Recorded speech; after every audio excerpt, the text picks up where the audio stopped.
Me gustaría comenzar con una pregunta y espero que por favor no la tomen a mal. ¿Siente que Dios lo ha bendecido? ¿Qué entendemos realmente por bendición? ¿Qué es ser bendecido? Una ilustración puede ayudarnos. Se cuenta de una pareja de ancianos que murió de desnutrición. Aunque en su casa encontraron una gran suma de dinero guardada, tenían recursos, pero no los aprovecharon.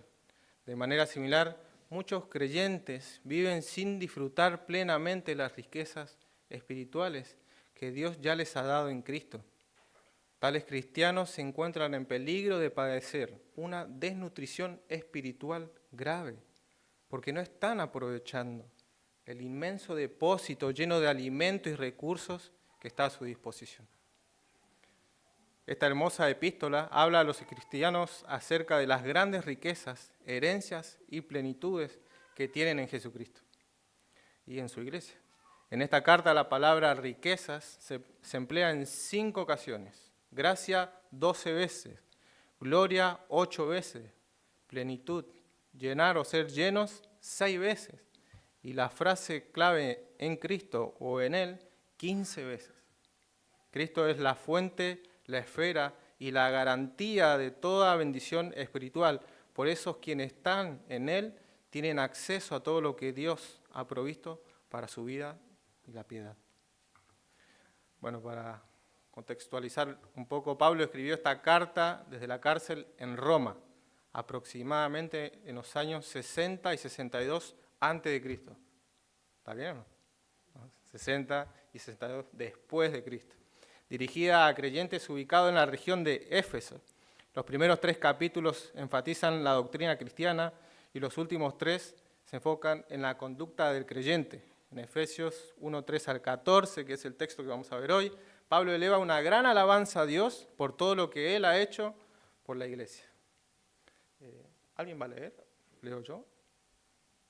Avi, por favor. Leemos desde el 1 hasta el 14, por favor. Sí, capítulo 1, Efesios capítulo 1, versículo 1 al 14. El que nos vamos a centrar hoy es del 3 al 14, pero leemos desde el comienzo. Pablo, apóstol de Jesucristo por la voluntad de Dios, a los santos y fieles en Cristo Jesús que están en Éfeso. Gracia y paz a vosotros, de Dios nuestro Padre y del Señor Jesucristo.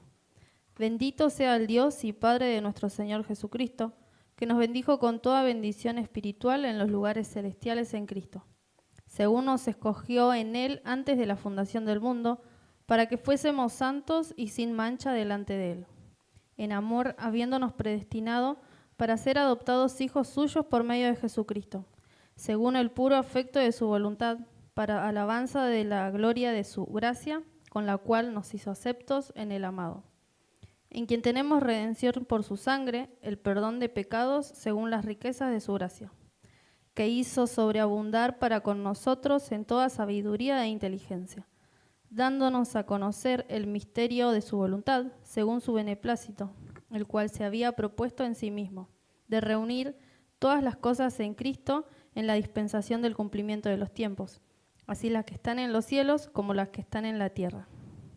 En el mismo tuvimos herencia, habiendo sido predestinados conforme al propósito del que hace todas las cosas según el designio de su voluntad, a fin de que seamos para alabanza de su gloria, nosotros los que primeramente esperábamos en Cristo.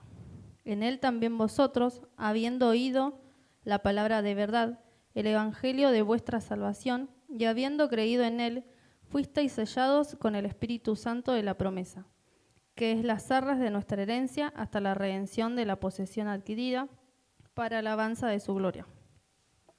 Amén. Oramos, hermano. Padre, gracias, Señor, por este momento que podemos abrir la Biblia, leer las Escrituras, tratar, Señor, de conocerte un poco más, de cómo tú piensas, qué es lo que has hecho, las tremendas bendiciones, Señor, que tenemos aquí implícitas en la palabra, acerca de todo, Señor, lo que tú nos has dado. Ayúdanos, Señor, a descansar en ti, a entender, Señor, este hermoso texto, más allá, Señor, del que habla, que seas tú, Señor, hablando a la iglesia por medio de tu palabra. Te doy las gracias por todo, Señor, en el nombre de Cristo Jesús. Amén. Bueno, relacionado también al contexto de esta carta, Clinton E. Arnold dijo: los cristianos en Asia Menor habrían requerido una base positiva en el Evangelio de Pablo porque eran conversos de un pasado pagano, saturado de magia, astrología y religiones de misterio. Su pasado pagano también requería guía moral para vivir una vida consistente con el señorío de Cristo. Esto nos ayuda a comprender los temores y ansiedades que acosarían a las personas comunes que vivían en Éfeso y posiblemente en toda Asia Menor. El cristiano primitivo enfrentó una fuerte tentación a combinar sus creencias junto con las prácticas mágicas del paganismo, lo cual podría haber sido la principal ocasión para escribir Efesios. No sé si recuerdan ustedes en Hechos 19, donde algunos querían imitar a Pablo, algunos judíos, y querían ponerse a sacar demonios para los que estaban ahí, sacar los espíritus malos. Y le dijeron al espíritu malo, estos judíos: sal de esta persona, porque nosotros, en el nombre de Jesús, el que predica a Pablo. Y el espíritu dice: a Jesús conozco, y a Pablo también, pero ¿tú quién eres? ¿Tú quién eres? Y entonces ahí podemos ver un contexto de lo que estaba pasando en Éfeso. Hechos 19 estaba hablando de Pablo allí. También podemos verlo en Timoteo. Estoy explicando un poco el contexto para confirmar lo que acá acaba de decir el hermano. También en Timoteo, el cual ahí estaba, él recibió la carta de Pablo y estaba viendo un problema de personas que hablaban acerca de la salvación de mala manera. ¿Se acuerdan quiénes eran? Himeneo y Alejandro, ¿se acuerdan? Que tuvo que lamentablemente excomulgar a esta persona por estar predicando un evangelio que no era verdadero. Bueno, todo ese contexto estamos viendo acá y eso es todo lo que había acá en Efesios. Seguramente muchos de nosotros venimos de contextos difíciles, marcados con distintas formas de pecado: orgullo, idolatría, adicciones, malos pensamientos y muchas otras expresiones de una vida alejada de Dios. Por eso no es casual que Pablo nos exhorte en Efesios 6:11, vestidos de toda la armadura de Dios para que podáis estar firmes contra las acechanzas del diablo. Por esto, al llegar a este pasaje, Pablo nos muestra 3 grandes bendiciones que pertenecen a todo creyente. Las bendiciones del Padre, del versículo 4 al 6, las bendiciones del Hijo, del versículo 7 al 12, y las bendiciones del Espíritu Santo, del 13 al 14. Estas verdades no solo afirman nuestra fe, sino que también fortalecen nuestro corazón en la lucha diaria en contra del pecado y nos llevan a descansar en la gracia de Dios. Antes de considerar estas 3 bendiciones, Pablo establece primero la base de todas ellas, la provisión de la bendición. Versículo 3, que podemos leerlo nuevamente, por favor.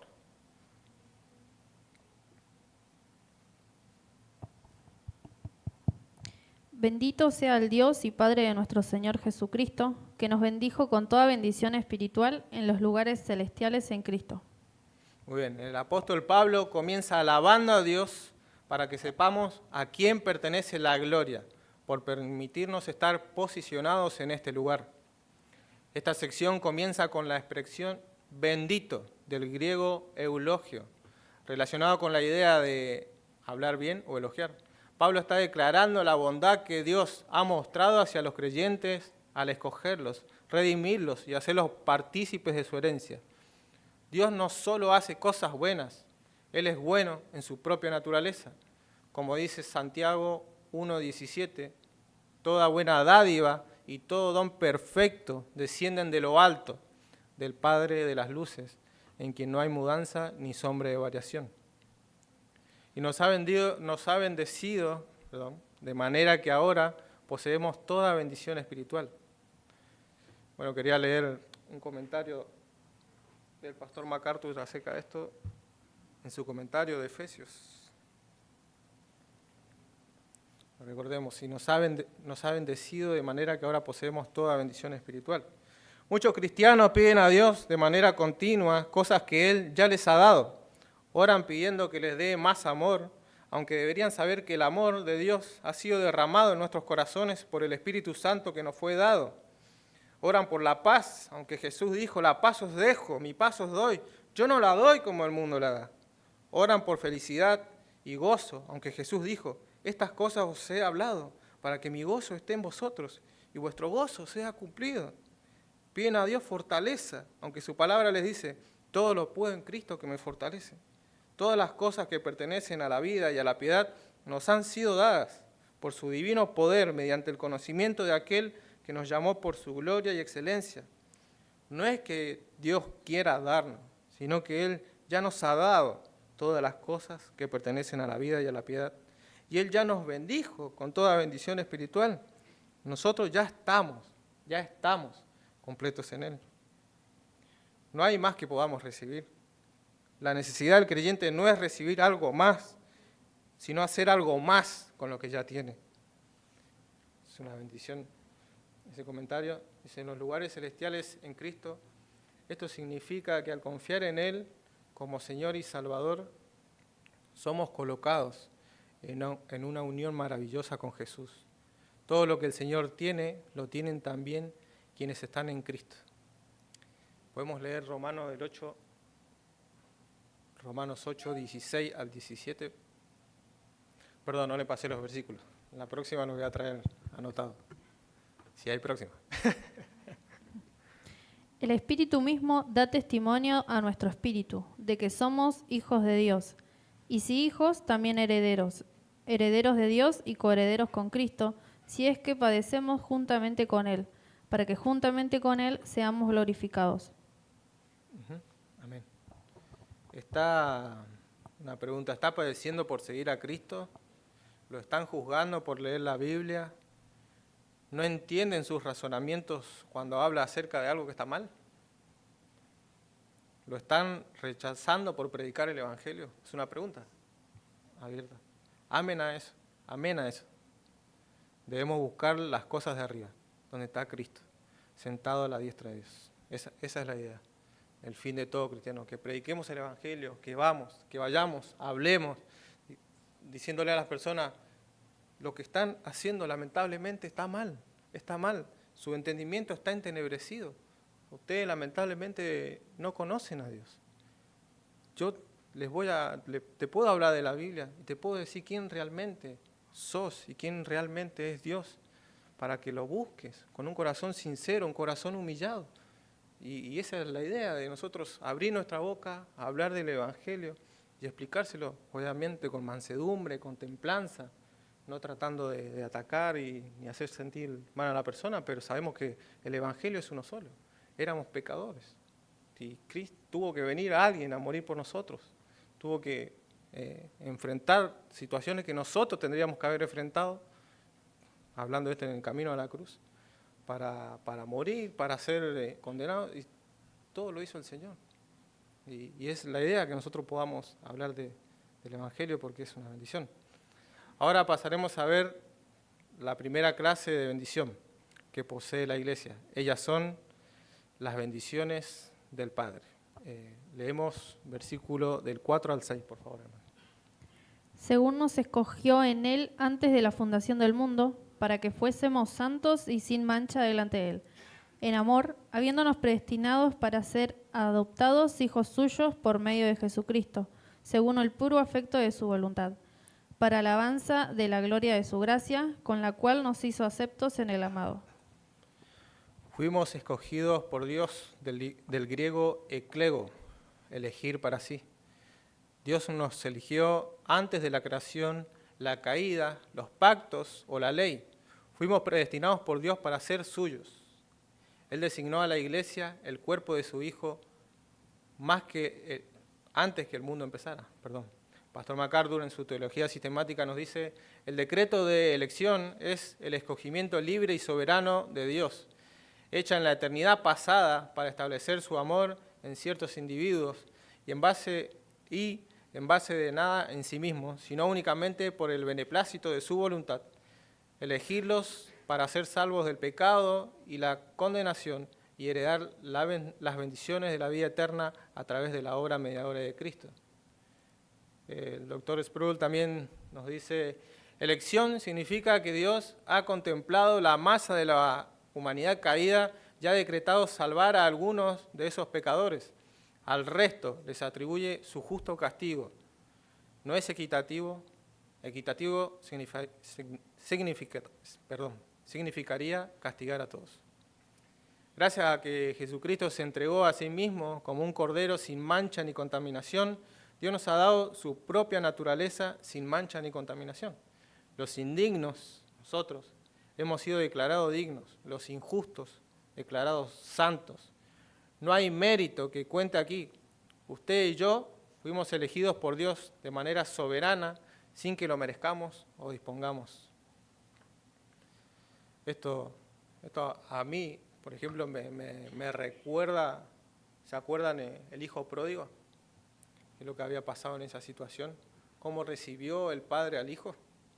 El padre no tendría que haber recibido a su hijo. No tendría que haberle dicho, vos pecaste en contra de mí, pecaste en contra de Dios.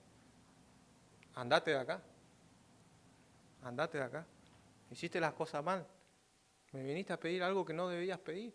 Lo hiciste mal. Pero ¿qué hizo el padre? Fue corriendo hasta donde estaba él.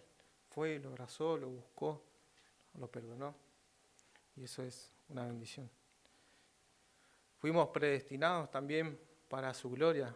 Versículos 5 al 6.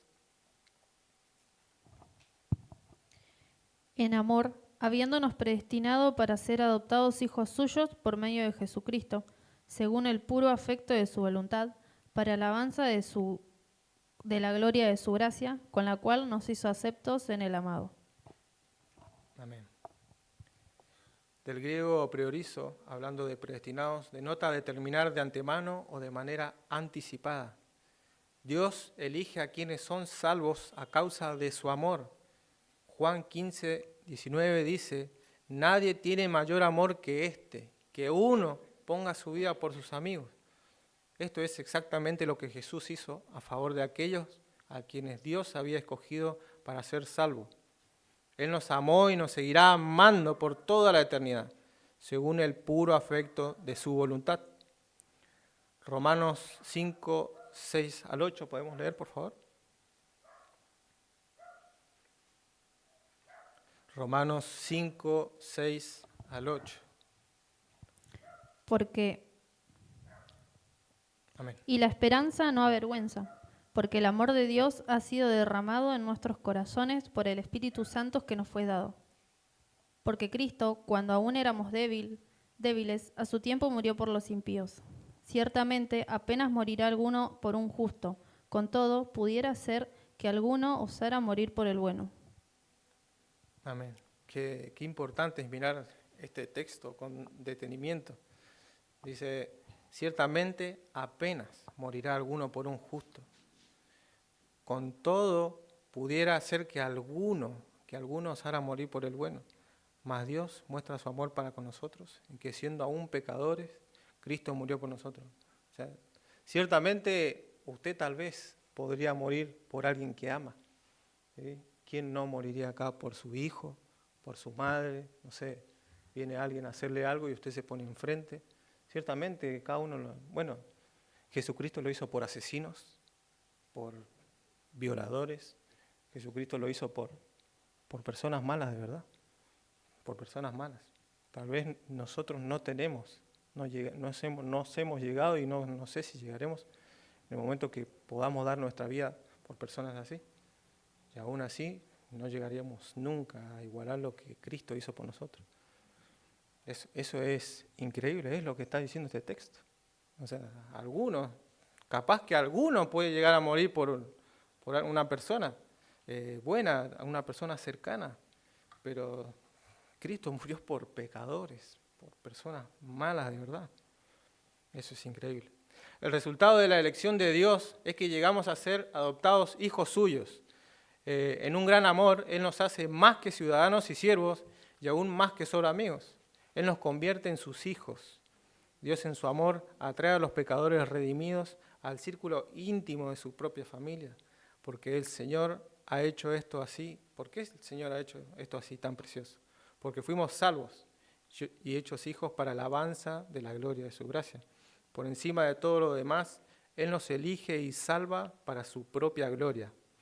Dios escogió y ordenó el cuerpo por adelantado, antes de la fundación del mundo, con el fin de que ningún ser humano pudiera jactarse ni recibir gloria para sí mismo, y para que toda la gloria fuera de Él. Puesto que además fuimos aceptos en el amado por su gracia, su amor y bondad inmerecidos, la cual fue posible ser aceptada por Dios mediante solamente la muerte sustitutiva y la justicia que han sido suministradas por Jesús. Tal vez ahora se esté preguntando, ¿por qué será que Dios quiere que solo vivamos para su gloria? ¿No podré tener mérito en algo? Hermano, eso es algo que solamente le corresponde a Dios recibir y dar a su tiempo. Si quieren comprobar si alguien ha hecho esto, si alguna persona ha vivido para la gloria de Dios toda su vida, por favor pregúntenle a los hermanos que están más ancianos acá, los que están hace 30 años en el Evangelio, pregúntenle qué cambio hubo en su vida cuando empezaron a leer la Biblia, cuando empezaron a orar, empezaron a asistir a una congregación, se arrepintieron de sus pecados. Pregúntenle, el Evangelio, la iglesia, la palabra no es aburrida. Los aburridos somos nosotros somos los aburridos. Nosotros tenemos que estar gozosos y felices por haber recibido este hermoso Evangelio de Jesucristo. Deberíamos estar siempre pensando en el Señor. Muy bien, ya que entendimos las hermosas bendiciones que el Padre nos ha dado, pasaremos a una segunda clase muy importante, las bendiciones del Hijo, del versículo 7 al 12. Leemos, por favor. En quien tenemos redención por su sangre, el perdón de pecados según las riquezas de su gracia, que hizo sobreabundar para con nosotros en toda sabiduría e inteligencia, dándonos a conocer el misterio de su voluntad según su beneplácito, el cual se había propuesto en sí mismo de reunir todas las cosas en Cristo, en la dispensación del cumplimiento de los tiempos, así las que están en los cielos como las que están en la tierra. En él asimismo tuvimos herencia, habiendo sido predestinados conforme al propósito del que hace todas las cosas según el designio de su voluntad, a fin de que seamos para alabanza de su gloria, nosotros los que primeramente esperábamos en Cristo. Muy bien, amén. Tenemos redención por su sangre, está implícito en los versículos del 7 al 10. Hablando de redención, el griego original se traduce apolutrosis, que significa libertad. Esta palabra se refiere al rescate requerido para dejar en libertad a una persona esclavizada. Pregunta, ¿nosotros éramos esclavos?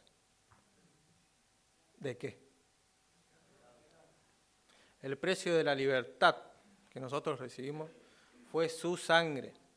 El derramamiento de sangre es una expresión que equivale a muerte, la cual constituye el castigo y la paga del pecado.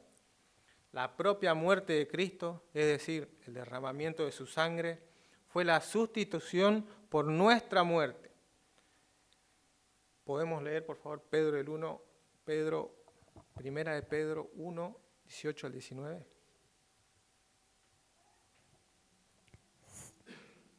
Sabiendo que fuisteis rescatados de vuestra vana manera de vivir, la cual recibisteis de vuestros padres, no con cosas corruptibles, como oro o plata, sino con la sangre preciosa de Cristo, como de un cordero sin mancha y sin contaminación. Amén. Aquello que merecíamos respecto a la muerte y de lo cual no podíamos salvarnos por nosotros mismos, el Salvador amado, aunque no lo merecía, decidió llevarlo sobre sí. Él pagó por algo que de otro modo nos habría condenado al infierno eterno. El resultado primordial de la redención para el creyente es el perdón. Muchos creen en la psicología y sostienen que no podemos ser culpados por nuestros pecados, ya que la culpa es de nuestros genes, nuestro ambiente, nuestros padres o algún otro agente externo. Lo cierto es que el pecado, ¿han escuchado eso alguna vez?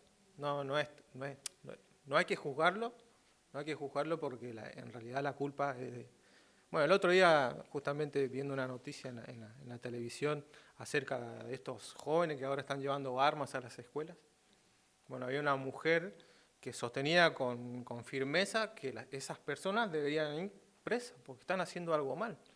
Y había un psicólogo del otro lado del teléfono diciendo, no, pero hay que ver, tal vez el problema es en su casa, tal vez no está recibiendo buena instrucción de sus padres. Y yo decía, no, está bien la mujer que decía, tiene que ir preso, o sea, mataste a una persona, llevaste un arma, hiciste algo ilegal, lo único que te queda es ir preso. Y bueno, eso es lo que piensa por ahí la psicología, que la culpa del pecado por ahí es de otra persona, y el Evangelio no habla acerca de eso. Lo cierto es que el pecado de una persona es su propia falta, y la culpa correspondiente solo es suya. La persona honesta que entiende en lo más mínimo su propio corazón sabe esto con certeza. El Evangelio no enseña, como algunos sostienen falsamente, que los hombres no tengan pecado ni culpa, sino que Cristo puede y está dispuesto a quitar tanto el pecado como la culpa de aquellos que confían en Él. Esto me recuerda también al catolicismo. Ellos no creen en un infierno, sino que ellos creen en ¿qué? En el purgatorio, ¿no? Ellos creen que nosotros no estamos tan contaminados de maldad como muchos piensan. Ellos piensan que estamos más o menos mal. Entonces, cuando una persona muere, va al purgatorio, se purga de esa manera y ahí accede al cielo. Bueno, lamentablemente eso no es cierto, eso es antibíblico. Cuando uno muere por sus pecados, lamentablemente va al infierno.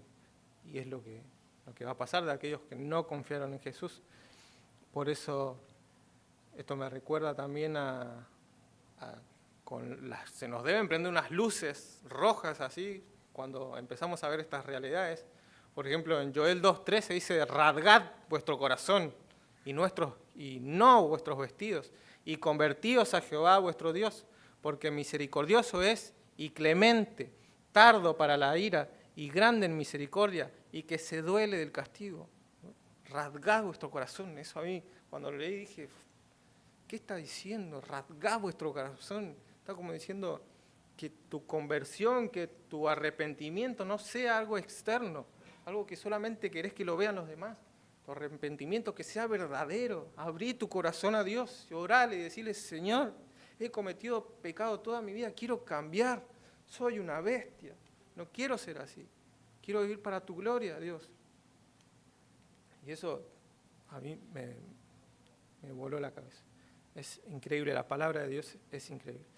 Romanos 8, del 1 al 2, también dice, ahora pues, ninguna condenación hay para los que están en Cristo Jesús, los que no andan conforme a la carne, sino conforme al Espíritu, porque la ley del Espíritu de vida en Cristo Jesús me ha librado de la ley del pecado y la muerte. Además de la redención, Él también nos dio a conocer su voluntad. Esto está implícito en los versículos del 8 al 10. Otro resultado de la redención es que el creyente también recibe de Dios sabiduría e inteligencia. Dios no solo nos perdona y nos aleja del pecado, que nos corrompe y distorsiona nuestra vida, sino que también nos da todos los recursos suficientes para entenderle y andar en esta vida día tras día de una manera que refleje su voluntad y que le agrade. Qué bendición. Jesús dijo en Mateo 11:25, te alabo, Padre, Señor del cielo y de la tierra, porque escondiste estas cosas de los sabios y entendidos y las revelaste a los niños. Nos ha revelado a nosotros, los creyentes. Nuestro entendimiento fue abierto. Lo que mi mente y corazón no veían, ahora son analizados según la Biblia. En versículo 10, Dios también redime a los hombres con el fin de que Él pueda reunir todas las cosas en Cristo.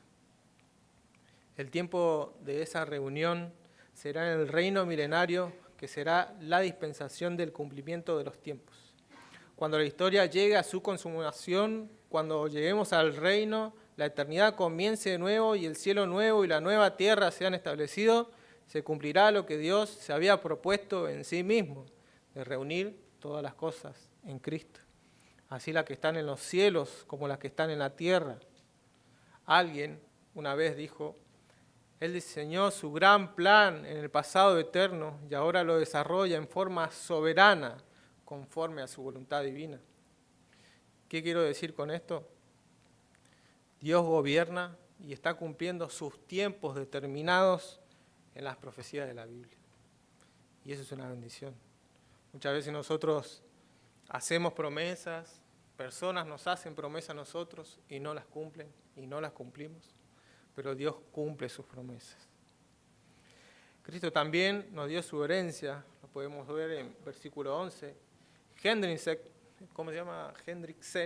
un comentario que me prestó el pastor acerca de Efesios, dice, herederos son aquellos que, sin contar con méritos personales, reciben derecho a todas las bendiciones correspondientes a la salvación en Cristo Jesús y que jamás les serán quitadas. Fin del comentario. Recibimos o recibiremos muchas promesas de parte de Dios, tales como vida eterna, perdón y redención.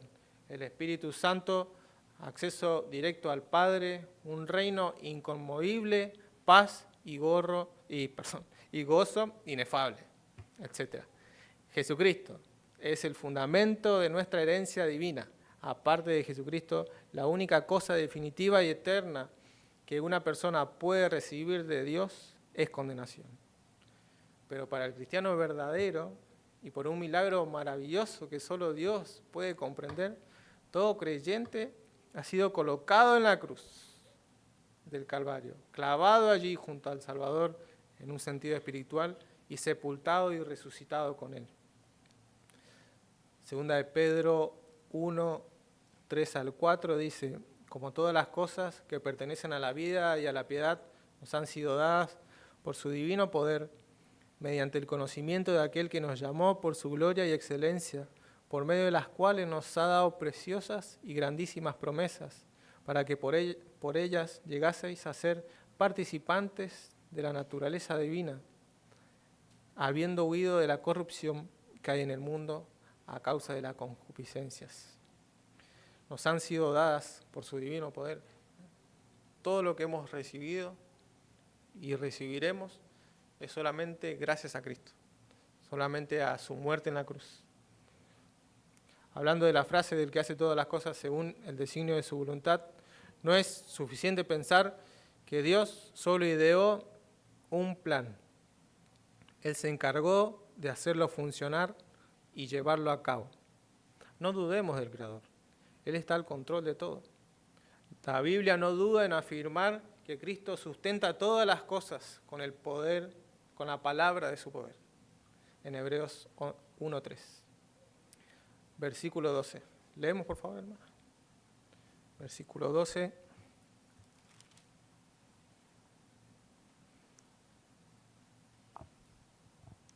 Efesios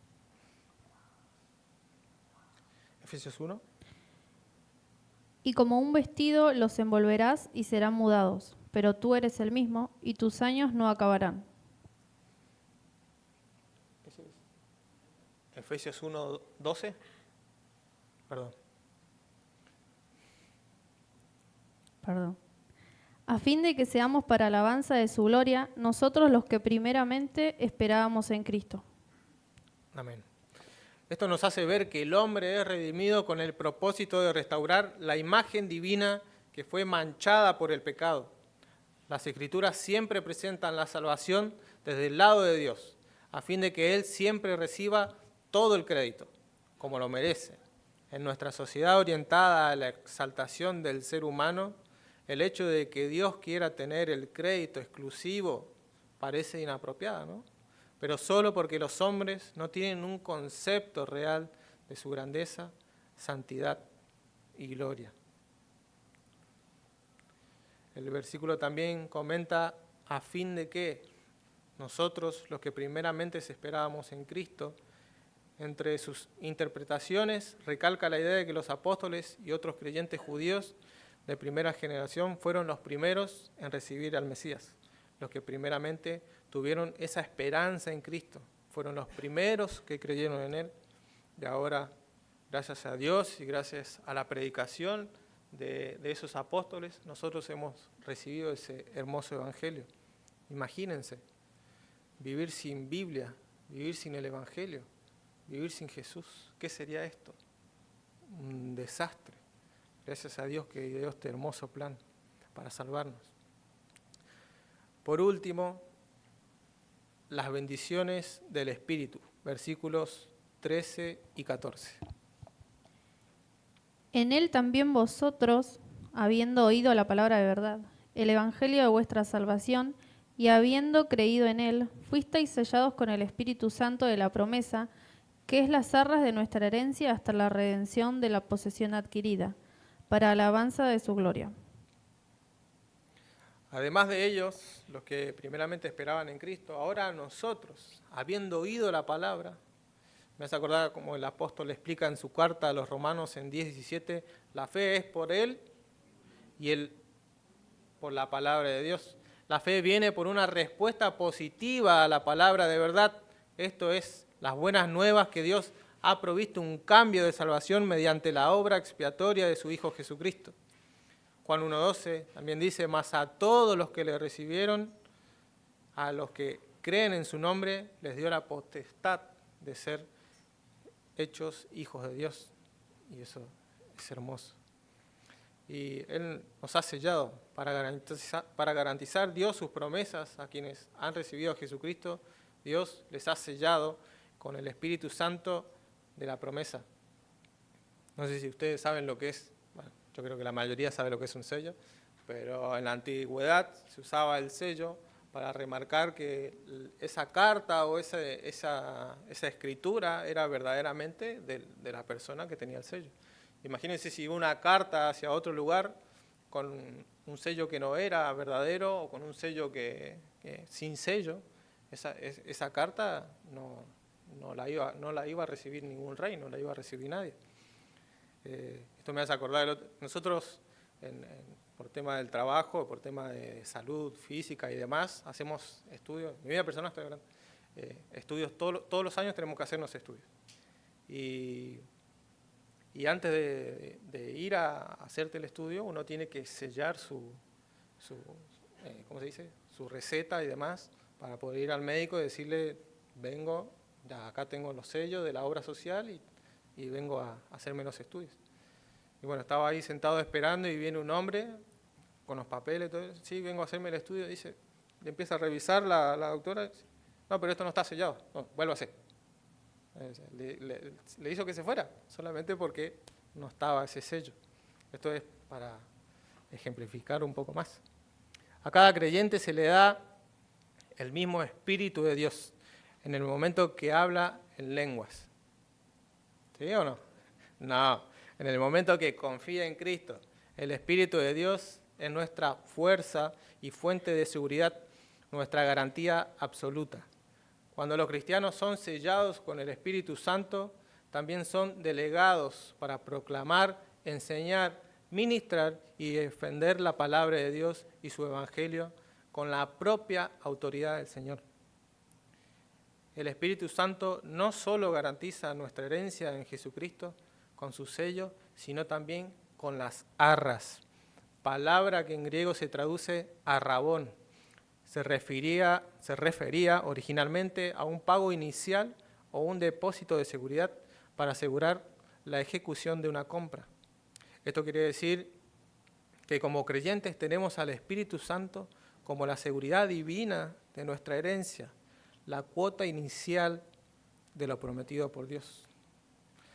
Por último, y terminando con nuestro texto, como Pablo ya declaró en 2 ocasiones, en versículos 6 y 12, la meta última de Dios en su redención de los hombres es la alabanza de su gloria.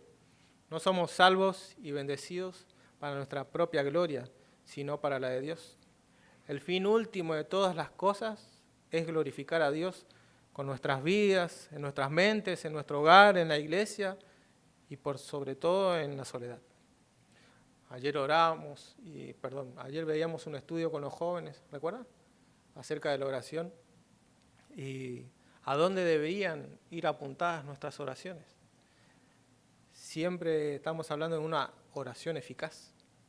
No sé si estamos recordando por ejemplo, al profeta Elías, que él, me metí aquí, me metí acá, ahora tengo que estar aquí. Estábamos hablando acerca del profeta Elías, que él oraba para que dejara de llover. Oraba para que dejara de llover. En el contexto, el pueblo israelita estaban adorando a un Dios que no debían adorar. Y se ve que ellos le pedían y llovía. Y el profeta le dijo, Dios, por favor, cortarle la lluvia para que vean en realidad quién es el que bendice con la lluvia. Les cortó la lluvia 3 años y medio. 3 años y medio.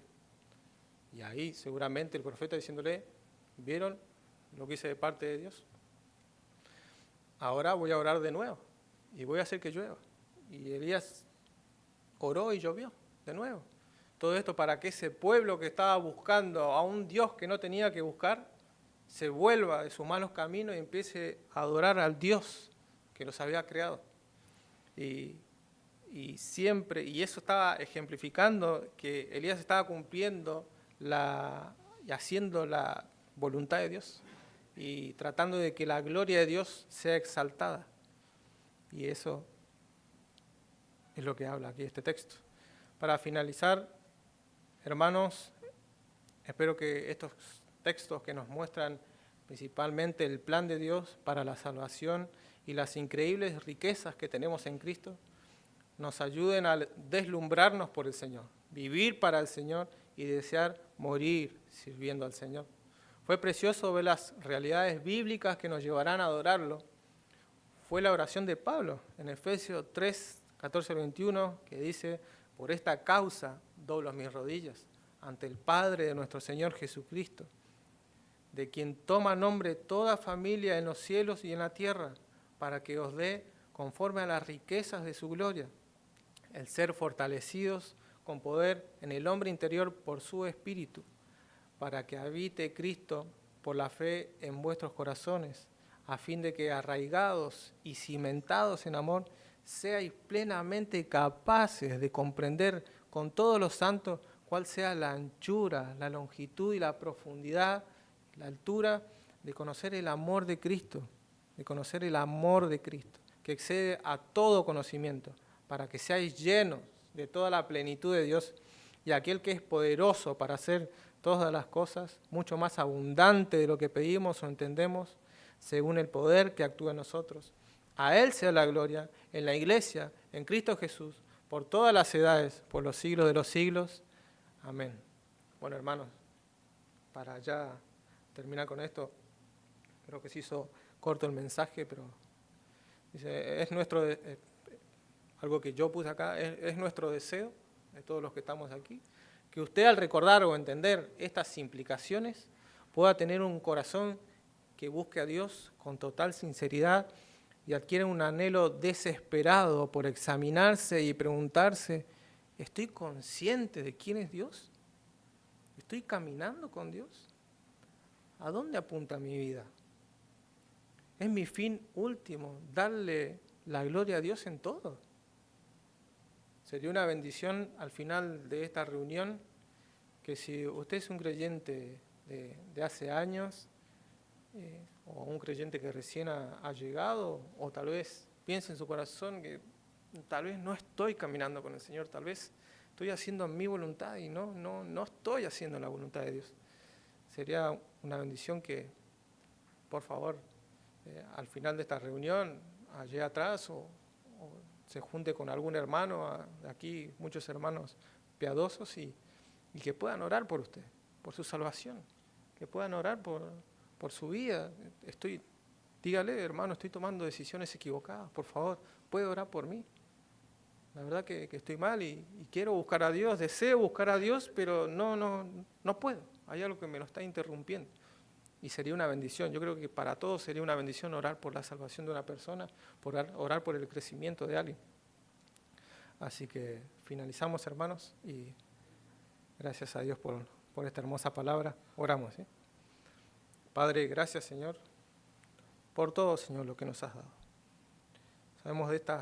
Ahora sabemos y ya sabíamos de estas tremendas bendiciones que hay en tu palabra. El Padre, el Hijo y el Espíritu Santo, Señor, nos han bendecido, Señor, con todo esto, Señor. La Trinidad, Señor, trabajando, Señor, y dándonos esta hermosa bendición, Señor, de conocer todo, Señor, acerca de ti. Señor, hemos sido sellados, Señor, con tu Espíritu. Y somos salvos gracias, Señor, a ti. Te pedimos, lloramos, Señor, por aquellos que todavía no ven, Señor, estos frutos en su vida, que todavía no aman a Dios, que no te buscan. Oramos por ellos, Señor, por los que están perdidos. Oramos, Señor, por tu iglesia, para que nos ayudes y sigas haciendo crecer, Señor, según tu voluntad. Oramos, Señor, por todo, Señor, por todo lo que has hecho por nosotros. Oramos para que nos ayudes en el crecimiento, Señor, de cada uno de nosotros, también por la salvación de nuestras familias. Gracias por todo, Señor. En el nombre de Cristo Jesús. Amén.